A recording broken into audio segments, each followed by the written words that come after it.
তাহলে নাম্বারটা দাও।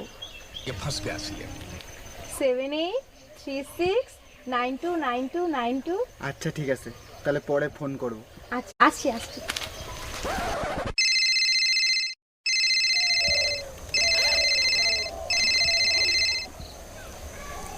হ্যালো। কি হলো, তোমাকে কখন থেকে ফোন করছি, ফোন ধরছো না কেন? আর কালকে রাত্রে ফোন করার কথা ছিল, তাও ফোন করলে না। আসলে আমার ফোনে না রিচার্জ নেই। ও আচ্ছা ঠিক আছে, আমি রিচার্জ করে দিচ্ছি। আর শোনো না, কালকে একটু দেখা করো। আমি না আজকে একটু শপিং এ যাব, আচ্ছা ঠিক আছে, শপিংয়ে যাও তাহলে। কিন্তু আমার কাছে না কোনো টাকা নেই। ও তা কত টাকা লাগবে? কত টাকা চাইবো? 30,000 টাকা চাও। তুমি আমাকে 30,000 টাকা পাঠিয়ে দাও। আচ্ছা ঠিক আছে, আমি পাঠিয়ে দিচ্ছি। আচ্ছা ঠিক আছে। কি পাঠিয়ে দিয়েছে? ব্লক করে দাও এবার।